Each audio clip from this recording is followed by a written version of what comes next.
Open access is free, immediate, online availability of research articles with full reuse rights. This is about, first of all, making all this content available for anyone, wherever they are in the world, to read and access and build upon, so people can do interesting things and work in new ways with the material to really make the research literature much more valuable.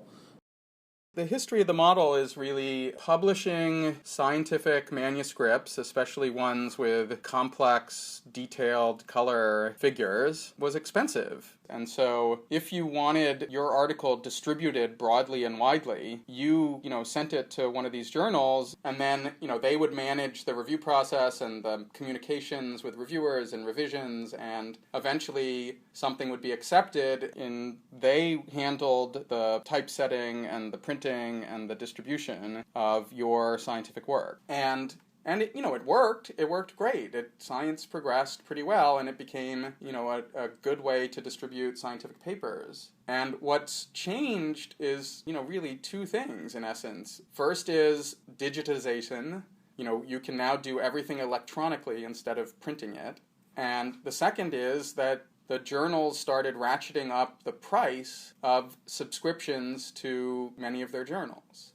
And so those two things came sort of to a head where it's become almost the theater of the absurd with the amount that some journals want libraries to pay to subscribe to the journal. Research has shown that journal prices have actually outpaced inflation by over 250% over the past 30 years. There are over 15 entire academic disciplines where the average price for one journal is over $1,000 for one subscription for 1 year.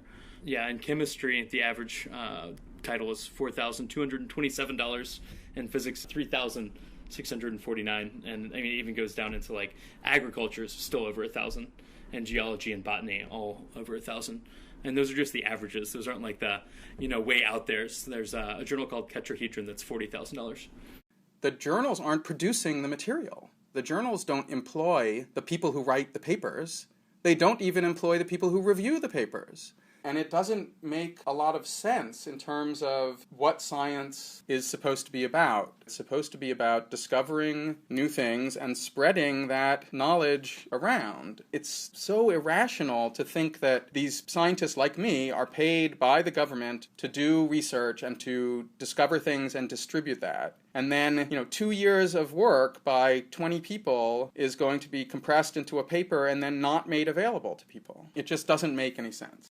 Yeah, so I think this problem of access to research is one that people run into all the time, but it's not one that they sort of realize. I know when I was a student, whenever I would be doing research and come across a great abstract and not have access to it, I just sort of moved on and thought, well, this is the way it is. I didn't really realize that there was a system behind this, that was causing me to not have access. And I think students' educations literally depend on access to the journal literature. I mean, professors can only teach what they have access to.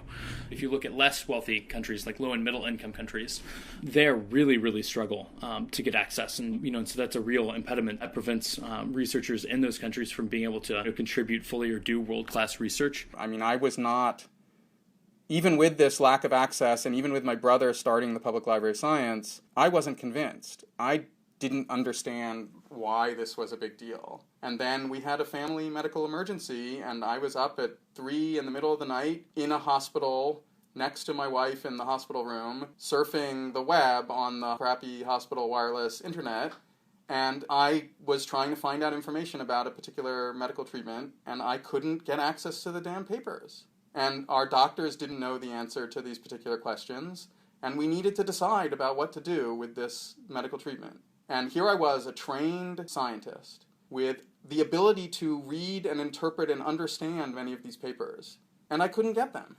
And that was the moment for me. I was like, you've got to be kidding me. Here's what the problem comes down to in most cases. And because in the hospital room, I bought dozens of articles. The problem is that you don't know which article is relevant until after you pay for it. The abstracts don't always make it clear what is contained in the paper. So there was no return policy, right? I couldn't buy it and then say, this is wrong, I'm giving it back. So now are you going to spend $1,200 to just find out if possibly they're relevant? I mean, if you do that every day, you're in a big hole. I'm not, some communist saying everything should be free and I don't believe in corporations. Nobody is saying that publishing is free. What people are saying is that we need to work on models where the government that is already paying for the research and is then paying for the subscriptions and is then paying for the indirect costs for the libraries. I mean, in the end, taxpayers and the government are paying for this. So why can't we do it in a way where the knowledge is distributed broadly as opposed to the knowledge is restricted? So there are two components of open access. The first is that articles are available for free to read so that you don't hit that paywall when you click to read the full text. But the second part of the definition that's every bit as important is that the articles come with full reuse rights so that scientists and researchers can build an entire new tier of tools on top of the research literature. And those new tools can interact with these articles, right? They can mine the articles, they can find relationships, they can find snippets of genetic code that are mentioned in multiple papers or different phrases or concepts that are referenced in a biology paper and a chemistry paper, that individual researchers would never be able to uncover because they can't read this many articles. So if you actually wanted to do that, you couldn't because you'd have to negotiate individual rights with every single publisher in order to do that.